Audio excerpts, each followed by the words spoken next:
All right, y'all. Welcome back to another episode of the Winners Culture Podcast, where we like to tell you people who took unconventional routes or conventional routes just to get to success, and we highlight the journey instead of the glory. To my left, I have my co-host with me. I'm Blondie. And then to my right, it's Jamie Smalls. It's just JJ. I like it. And I'm just Daryl, man. 1 R, 1 Y, 1 L, man. Don't get that twisted. Today, we have a very special guest, a very special episode. I would like to say simply, y'all ever sat next to a supermodel? I have. We have none other than Roxy with us today, man. How you feeling? I'm feeling great. Thanks so much for having me, guys. Thank you for joining us. How y'all feeling, man? Y'all good? Yeah. It's a day, man. We here. I'm blessed. I'm blessed. Made it to another one. That's Chugging it. it out. That's it. That's all that matter. So listen, we're gonna jump right into it. When we was looking into all of the things that you do, you're a woman of many talents. So for the people that don't know you, how would you describe yourself? I would just describe myself as an expressionist. Okay. I love to express myself in many different ways, whether that's, music, poetry, acting, set design, or just many different things. Mm-hmm. But we can get all into those. I respect that. So how did the journey begin for you? So my journey began back home in Jamaica. In Jamaica. Oh, man. So I can kind of hear the accent a little bit too. Bye. So back home in Jamaica, my sisters and I actually used to perform. We were a girl group. Wow. Yeah. So we were a girl group. Eventually that stopped. One of my sisters weren't really up for that. She's a little shy, so it didn't happen for us. So I came to the U.S. at a young age. And really everything, like when I came here, I'm going to keep it real with y'all. I was in the house a lot, a lot. Like my parents kept us home. We didn't really get to see the world much because, they came here, they're working, and we're just in the house. We weren't able to go to school yet. So we just spent a lot of time home. So though I've been here for a very long time, it feels like I really just came here when I was like 15 or so, because we were so sheltered. And so that's a huge part of my journey. And lots of my journey was like learning and maneuvering on my own. Wow. Finding friends to help me out and learning the U.S. So when you came, when you say you came here, where is here? Like I came to Philly from Jamaica. To Philly, okay, Yeah. okay. So I came to Philly from Jamaica. And I lived in West. Living in West. I lived in West. Yes, sir. For sure. Where you went to high school at? West. High school. Yeah, where you went to high school? You know where I went to high school. Brooke. Okay. But that started at Dobbins, actually. I went to Dobbins. Okay. Then I moved to Maryland and went to Potomac. Wow. Yeah, I like to move. I'm a little gypsy. Okay. And then I came back here to Philly and went to Overbrook because my sister was going there. Okay. Yeah. So when you say it started in Jamaica with your sisters doing the performance and all that. So when you went to Brook, what type of things was you into? So when I went to Brook, I really was only running track. But when I went to Dobbins, I was there for hair and as well as fashion design. Oh, okay. And I did, that was where I actually did my first runway show at Dobbins. Okay. Yeah, I followed my sister there because I grew up a tomboy. Okay? I grew up a tomboy. I was not into dresses. I was not into any of those things. You wasn't catching me in heels, nothing. Okay? My middle school graduation, I made that a statement. I wore jeans and a tank, and everybody was like, "Oh, why she's not dressed up? Da, da, da. Like young ladies should be this or that, not this one." Okay, so yeah. So how did it go from that? Like, how did you get into the modeling then? My sister. Yeah. Wow. So it's really like I was longing for this bond with her, and I couldn't reach her that way, the way that I was. So I tried to be like a little bit more girly to get into things that she likes so that we can actually bond. Wow. That's crazy. So that's where it started. And actually she wanted to model and I ended up being the model, which, is... How'd she feel about that? She doesn't really say anything. I mean, Did you get the bond that you was looking for? Nah. It didn't even happen like that. That's crazy. No, but it's cool. That's crazy. I got success. Wow. Hey, there it is. So how did you decide to pursue the career?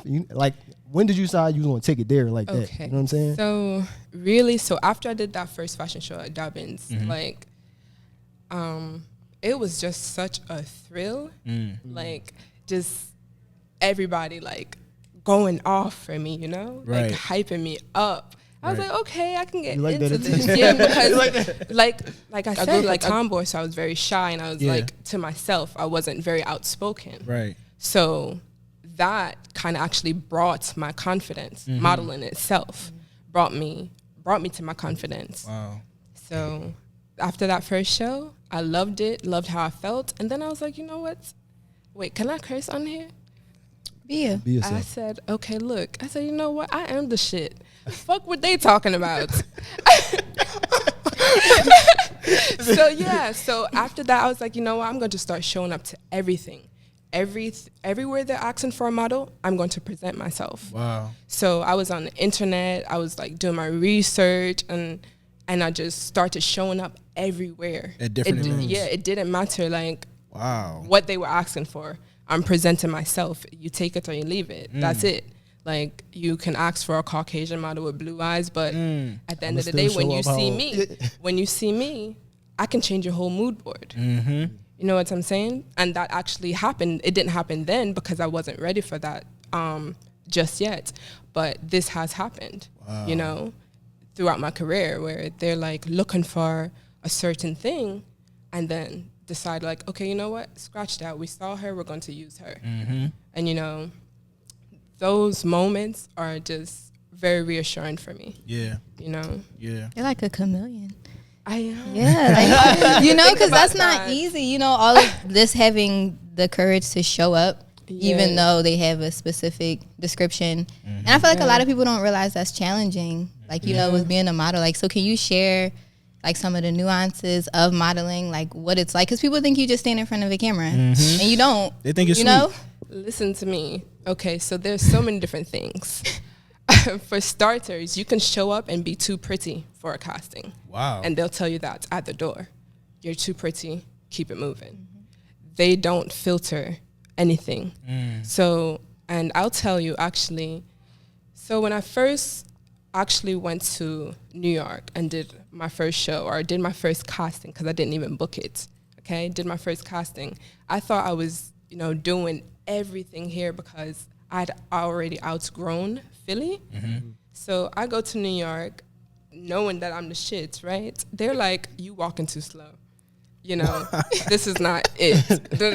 I'm like, okay, so I got to go back and rethink and see what they're doing in New York, because what I was doing was good for Philly, Right. you know, but not those New York shows. Okay. So that's definitely, we as models, we present ourselves every day based on our looks, first and foremost, and we're judged by that immediately, and you're good enough or you're not good enough. So that can be very hard on someone who hasn't quite built that confidence up to know that they don't need to take that personally, you know? So that definitely hit me hard when I first moved to New York. You know, I was too skinny or like not tall enough. And in Philadelphia, you know, I'm the tallest. Right. These girls built different. Right. So, but yeah, so that can definitely kill your confidence. But you just have to learn not to take things personally and realize that these people behind these castings are actually, you know, looking for something to tell a story, and you may not be the character that they need for that story, you know, and you just keep on moving with your day. Like, it's yes or no. Like, that's it. So did you have to like practice how you looked on camera, like practice your looks? For sure. I posed in the camera, posed in the mirror. Like, I would set up my camera self-timer and just pose, you know, and see how many different things I can come up with. And I would just have my cousins and my sisters shoot me too, Right. you know, and I would also be on the other end. and knowing how to work different things, lighting, so I know which way to turn my head when someone else is doing it. Right. You know, different things like that. I definitely had to do the research. It didn't just come, obviously. I think one time you had told me basically you had to learn how to play a role or get in character for like a picture though. You see what I'm saying? Like Yeah, so it's like I'm a different person when you put me in a different look. yeah. That's really it. I present myself based on my look. I am a masterpiece. Like I walk around that way, and I consider myself art in the sense where I dress myself up and then I take on that role. That's really what it is. If you see me in a gown and some gloves, of course I'm not going to be sitting like this. It's a different character. Wow. You know? Wow. Yeah.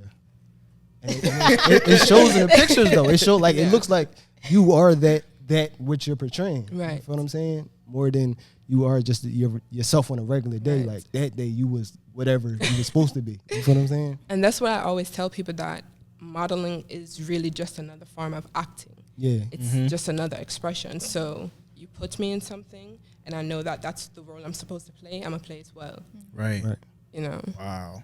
I like that. Wow. So when you got here and you said you did your first fashion show and that kind of instilled the confidence in you, you said that, you craving a bond with your sister, and that's really why you pursued modeling. Did you have like any mentors that also guided you outside? No mentors. No mentors. So you just No had to mentors. figure it I out. didn't really have the support from my family either. Wow.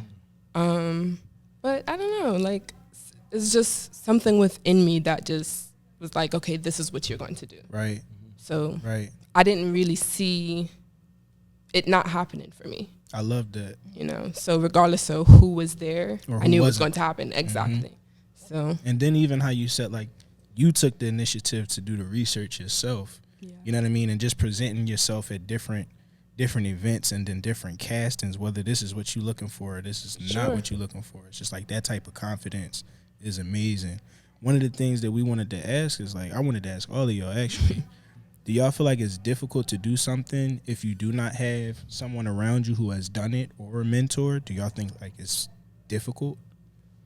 For Could me, it still be done? for me, it's definitely 1,000 times more difficult from Yeah. the times that I've had people.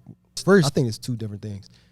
Having a group of people around you to help push towards a specific goal, y'all can keep each other focused. Right. Having a mentor can give you direction. You see what I'm saying? Right. Like the group of people, y'all, we all might not know where we're going, but Yeah. if we working hard, if we can keep each other focused, we can Right. get there. That's true. Having somebody to show you the way is a whole different. Yeah. You see what I'm saying? A whole different ball game. That's true. I agree. That's true. Like I'm more of a visual learner. Like if you show me how to do something, you only have to show me once, and I can keep doing it. But when Yeah. I'm just out here blind, and it's discouraging. Yeah. It's discouraging, and you have to really want it to keep going. Like That's a and not fact. have any type of guidance or like know-how or just something to refer back to. I agree with Like- that 1,000%. I'm a heavy I read the pamphlets, I read the directions, I read the instructions. Like I need a manual. No, I think that's a great point. All of your points was great. I think it's just like hearing how you said like with or without it. Like Right. I went and found it myself. I did the research myself. I found these events myself. And then on top of that, I'm going to walk in the room like I belong here. Right. Period. Even if I don't. Somebody Even if mentor. I don't. It said blonde hair, blue eyes. Oh, you don't got neither. I'm here. I don't got No, man, But that's seriously crazy. though, even with that type of situation with the blonde hair, blue eye thing, like you can't always get away with that because in New York they have like, I guess some sort of security. Wow. Okay. So, and if you're not on the list, you're not on the list. But open calls, you can do that. But if they request casting calls, you can't do that. Right. I mean, you could try, but you might be blacklisted. Oh. Blacklist. wow. What that mean? Meaning, like, you'll just be put on a list of people that shouldn't be worked with. Wow. Yeah. That's crazy. But if you haven't really made a name for yourself, then go for it. Wow. What you gotta do? That's Go good for it. advice. That's good advice. Yeah, I mean, definitely. I didn't even. These are all things. That's why we ask, because these are all things that people don't know about. Right. They think like, Yeah, I show up. I stand in front of the camera. Do a little walk. I do a little walk. I turn at the end, and it's so much deeper than that. Yeah. That's why we wanted you to explain that to people, because I really believe that people think that it's sweet. Yeah. Even the fact that you dove into like how you channel the persona that you are required to portray, like people think that is sweet, and Like it's method not. acting. Yes. Like it's necessary. Yes. One of the things that you mentioned was relocation. So what was the modeling scene like in Philadelphia, and then what made you decide to relocate? Okay, so the scene here was great and nice, for like certain things. Like you could find certain shows that were like high end, but really a lot of the Philadelphia shows are, I would say, like house shows. Okay. Whereas though it's not high fashion. Gotcha. So when you're constantly doing these type of shows, you're kind of cheating yourself of the real experience if you're not walking that high fashion walk. Wow. You know what I mean? Yeah. So we like to get extra and add things to our walks here. Okay, that's the character of it, and that's the culture. So, but on a high fashion runway, you can't do all that. Right. So you go to places like New York, like I did, and I'm walking like how I would walk in Philadelphia. That shit don't fly, right? What is going on? That shit don't fly. So, we're gonna have to redo that or relearn. Was it a time when like somebody told you like, yo, you can't? Like, no. Okay. Yo, look. So I went to the casting, and the woman was just like, she looked at me. I walked, and she was like, and she said, "Walk again." That's when I knew I fucked up. So I walked. I started walking before I can even finish walking. She said, "No." She said, "You're walking too slow. It doesn't look good. What is this?" Wow. I said, "Oh, okay. You ain't gonna tell me something. I'm out of here." Wow. So, but I stood there, actually. I stayed there and I watched the other girls walk. I wanted to see what was going on, like what's the difference, and who she was turning around and who she was keeping. Right. So, but, I had a little work to do. Did it. So having these experiences, like getting turned down or like just in the scene for the first time is a totally new experience. Was it a time that you thought like you wanted to give up? Like this not? No. It never was No. You knew you was gonna get it every. For sure. That was fire. Love it. Yeah, for sure. I love it. And I think that's important, like what she said, like sometimes we was talking about this, in the past, but about controlling the emotions, because you could have just took that the complete wrong way, walked out of the door, and missed a future opportunity. Right. But instead, it was like, nah, what are you looking for? I'm going to stay here. I'm going to watch. I'm going to observe. Right. And then I'm going to come right back. Yeah, but don't get me wrong. I was hurt. No, I can imagine it. I was hurt. I was like, oh. Like, imagine coming from a place where you're the shit, you're the best. Yeah. And, sometimes showing up to these shows and you're the only one being paid. Right? Yeah. Of course. You're thinking like, oh, I got this. Right. I ain't have shit. Right. I had to pack it up and go back. But that was a great learning experience for you. It really was. It really was. And now today, I walk in. Exactly. I walk in and I'm like, okay, well, this wasn't meant for me. Doesn't align with what I have going on. Right. And that's it. And I think that's why, like, sometimes, like, getting out of your surroundings is so important, because you could really think that you everything where you at. Exactly. When the world so much. Exactly. Like, just right here, buddy. You got a lot of places to go. So yeah. I would ask y'all, how do y'all feel about relocation in terms of trying to get to success? Do y'all think it's necessary in order to reach success, or do you think you can stay where you at? And I don't think that it's a necessity, but I think everyone moves and learns differently. So you just do what works for you. Yeah. Some people really need to get up out of their hood, because the people there are the ones that's actually keeping them there. I told myself before I actually moved, I told myself that I was staying in Philadelphia for my niece and my nephew. Then I realized that was just an excuse, and I was just too scared to move. So I finally had to move. Wow. I gave myself a year. I stopped modeling for a year, actually. Gave myself a year. Packed up my things within the year. I didn't talk about it much, so people was like, oh, is she still moving? Is it not? You know? My sister came in. We were rooming together at the time, and I had my everything packed. Everything packed up and ready to go. And she was like, oh, shit, you're really moving. So it's like the people around me didn't really think that I was moving, even though I said I was moving. Right. And it wasn't until I was gone for maybe like 2 months that people like, oh, shit, you it's really serious. did it. Yeah.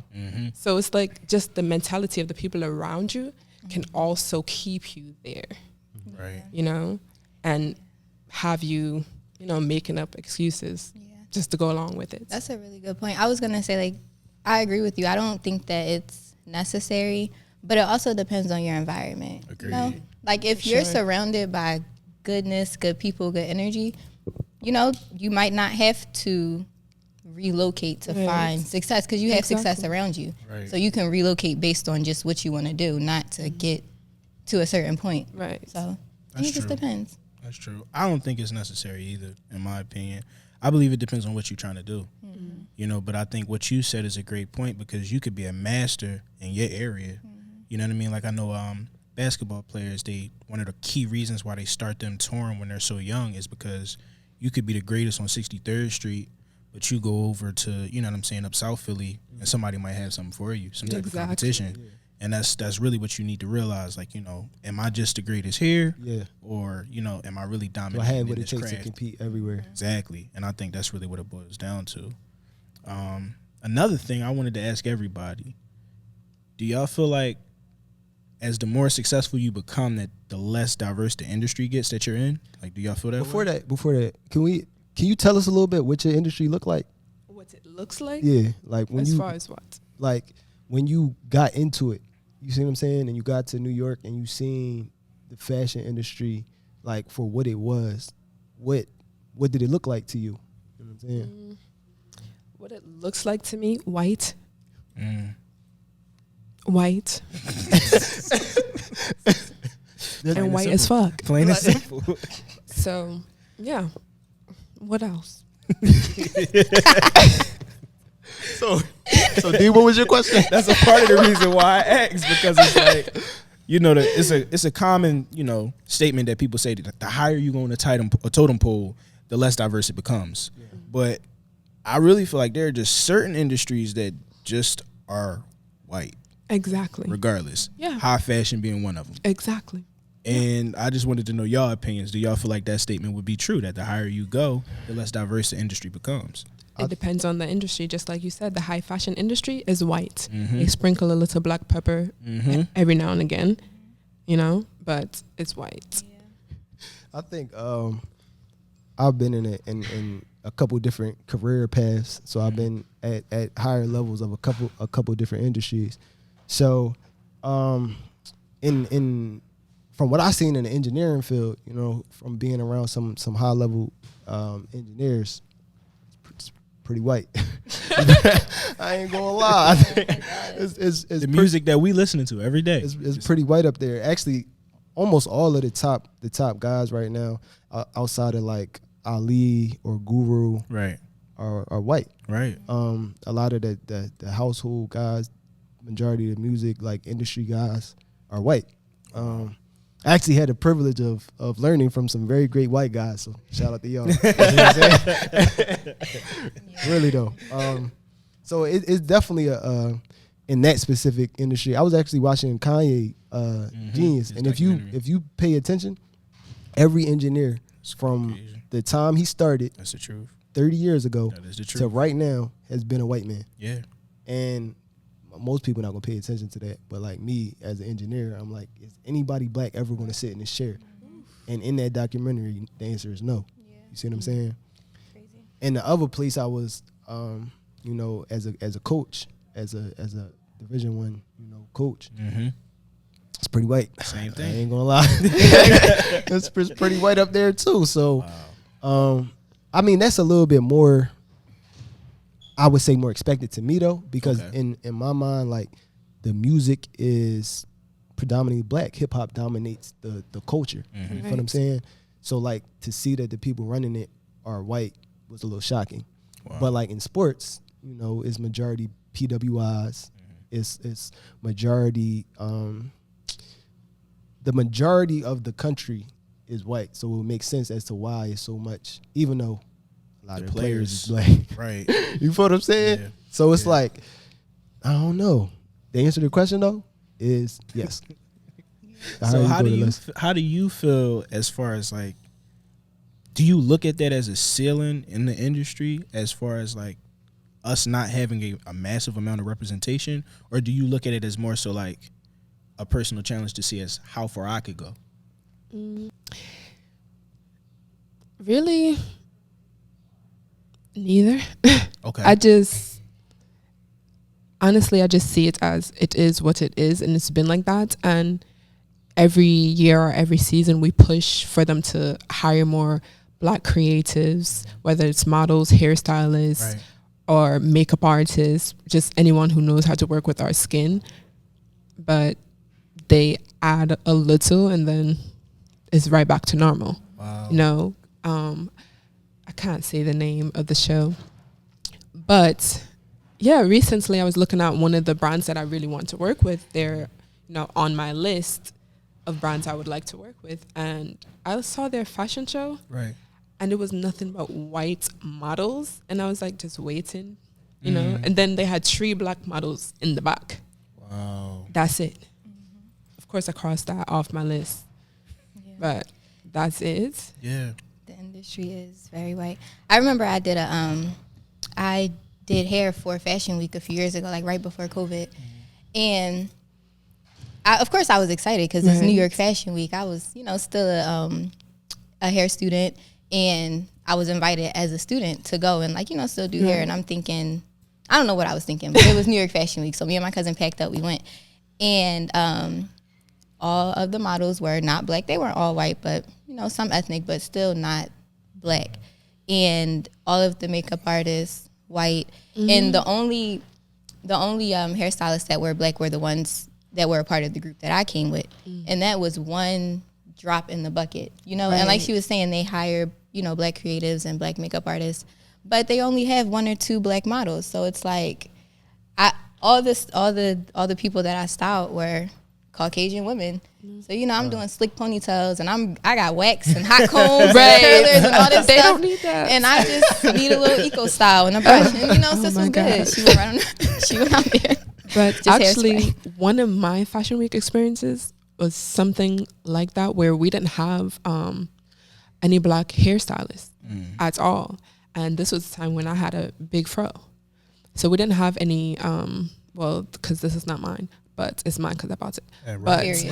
But yeah, so my natural hair, I was waiting on hair. I was one of the first models there, you know, and hairstylists came, makeup artists came, and they just start grabbing, you know, all the white girls. Like, they're not styling me and another black model who are sitting together. Wow. Yeah, and then they asked us to move. Wow. They asked us to move, and they styled the white girls, and we sat there waiting for hair for a long time. And then they just came and put some oil in my hair. That was it. And they did the girl's hair, but it didn't look great. I'm just like, are you kidding me? And then they get upset. As far as makeup, they get upset when you fix it yourself. They want to send you out there looking ashy and crazy. So did you have to learn how to do it for yourself? Like, how did you start? So yeah, I learned how to do my makeup myself, natural, like looking makeup. Right. Just YouTube practice, because let me tell you, before my makeup was patchy and just not right. Okay, but I had to learn. Wow. Makeup is a learning experience. All the girls that get it, and the girls that don't, they don't. Period. So you had mentioned, right, you have a list of brands that you had wanted to work with and stuff like that. Can you tell us about some of the ones you already checked off, some of the highlights of your career thus far? Well, so some of my highlights, my biggest that you can highlight, talk about, obviously. Yeah. Yes. That's why I'm like thinking right now. I'm like, okay, which one's still running? So one of my biggest highlights, you know, I talked about how confident I was here in Philadelphia before I moved. So they used to call me Young Kanye, right? Right. Based on, you know, just me being cocky confidence. pretty much. So they called me Young Kanye. And so my biggest highlight was actually going to New York and walking for Ye, actually meeting him and, you know, conversing with him. So that by far is my biggest highlight of my career. And that was in 2017. I've done so much more, but like that one. That was is the one just- at that's the just one deep, at the Garden. You know, Is that the one that was? at Roosevelt. Yeah. Okay. Yeah, that was the longest runway I've ever graced. So That was That like one's a nigga, we made stuck it. in my Special heart. in your heart. Exactly. We made it. Mm-hmm. How was he? He was chill. Everyone asked that, but I mean, he was chill. It's not like he would be chaotic with her. Right. Like, you know, It's like he doesn't even know me, so it's like I'm just the model. That's beautiful. That's a beautiful man. I think Yeah. just to have that, like, I walked for Ye. Yeah. I walked for Ye. Like, Yep. yeah. Was that the moment you felt like you was established as a model? For sure. Okay. And the crazy thing is that happened at the same time that I did BET. So they were like a week apart. Wow. Yeah. Can you tell us about the And- BT? this is Since you outside. done. Since you So done. the BET experience, I walked for Young Thug. So he styled me and things like that. And it was dope. Wow. It was a dope experience. And just to do that around the same time as Yeezy, Yeah. That's what no, you knew. I was That's what you. It was That's what you know. The I stand. was like, oh, you know, it's like I did something. You know, like take me back to that lady that said I wasn't walking right. But yeah, those were some dope experiences. Also, another experience I cannot forget to mention was Nike, because they treated me so well. They treated me very well, and that's something that you can't always find Yeah. in this industry. So shout out to them. I ain't sponsored or nothing, but Y'all can, Not yet. you Y'all know, heard that. You could. Don't know what to do. you could. No, that's a beautiful one. So after all of the accomplishments, the things that you have had, the highlights that you just spoke about, you know, being able to walk for Ye, working with Nike, working with all of these different brands. I know you said you had crossed one off your list, but are there any other particular big ones that you like would love to work with that you haven't worked with yet? Versace, I love it. for sure. Versace. That's actually the only one on my list Okay. right now. Wow, you Yeah. crossed everything else up. Because, you know, it wasn't black. So, yeah. So why Versace. Versace? I mean, because Versace was actually on my list for a long time, but they're not one of the brands that put out that questionable shit or Gotcha. what's questionable to white people, but we get it, you know? So I'm still watching them, though. Don't slip up, because I might take that invitation back. So when we started the show, you said that you described yourself as an expressionist, and I love that. So would you say that modeling is a stepping stone for other endeavors, or like what? For sure. Yeah. Like, I knew that I had many other talents. You know, I started elsewhere, but I knew that modeling would pay. It would pay off, and it was coming in quick for me. Right. So I was like, okay, I have to focus on this to fully, you know, make the best of this craft right now so that I can actually get to where I want to be. And then later on, I'll be able to spread that and focus on the other things that I'm interested in. Yeah. And I could tell because I seen you on a commercial recently. I seen you on a billboard recently. I seen you in the mall recently.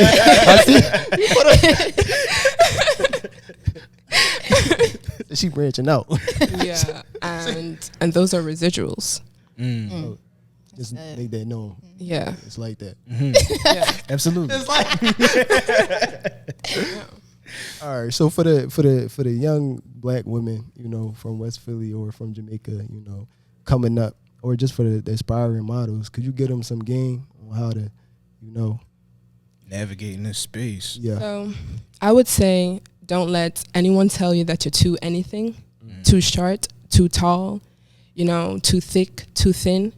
Go for it. The right people, the right opportunities will present themselves when you show up as the right you, the real you, the authentic you. Just show up and be yourself. Don't try to be anything or anybody else, and don't allow people to sway you from what you already know. Wow. Wow. Yeah. I love it.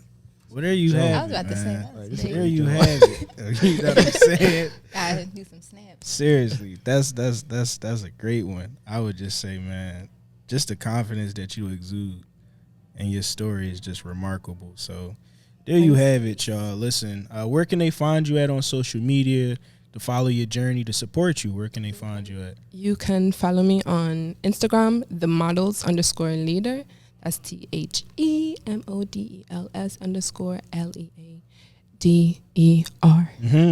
They're gonna put it up there anyway. Probably. You already know it. Absolutely. Bro, where we can find you at?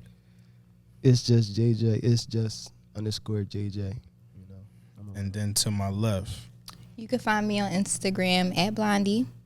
And you can find me on Instagram at Knock on Wood Productions. Be sure to follow Studio 524 Philly. That's what produces our podcast. Follow the Winners Culture for more content, more episodes. We thank y'all for joining us. Send us to your aunt, your grandma, your nieces, your cousins, everybody. And until next time, man, we see y'all. Peace and love. Peace.